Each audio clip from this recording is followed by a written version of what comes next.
Jessie, well, we've talked about traffic and vehicles a wee bit in this, and I sort of dropped you a note about it, but we're starting to see the rise in popularity of these big, massive pickup trucks, the Utes, right? They're really like I was actually beside one the other day, and it spooked me a little bit. That's why I said to Josh, yeah, I'd really love to talk to Jessie about this. But yeah, like they're about 5 times the price of what they are in America. They're obviously higher end vehicles here, and people really are loving them. But I was just wondering if you could sort of maybe share, what are we going to see? What are going to be some of the unintended consequences of people owning these massive pickup trucks? Oh, I'm so sorry. It's so bad. It's all our fault. And they won't do anything. We have a regulatory system that's supposed to, create safety structures around our vehicles, and they won't do anything about this because we can talk about why another time. Yeah, people are going to die. I mean, we have a trackable, definitive pedestrian and cyclist safety crisis in the US.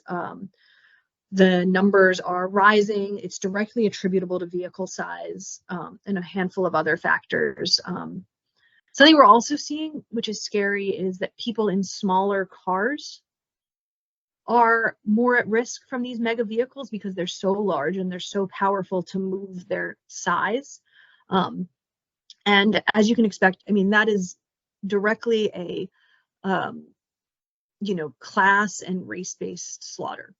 People in the US who are more likely to walk, to bike, and to drive smaller cars are more likely to be low income, people of color, and that's who gets killed in these crashes.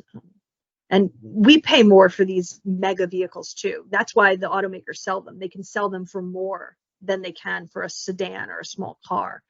And what we're seeing now, and what results is that people walking and biking, and also people who can only afford like a Kia, are much more likely to be killed in these crashes. And what we're also seeing, and this is like the hardest to predict consequence, one that surprised me, but we're seeing a vehicular arms race because people want to protect their families.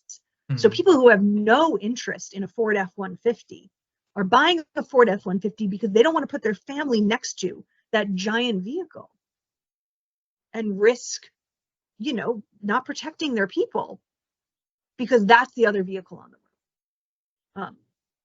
The consequences will be disastrous. And the one thing I can offer you is that at least in the UK, they thought about passing laws to restrict their import, vehicles over a certain size and fuel economy.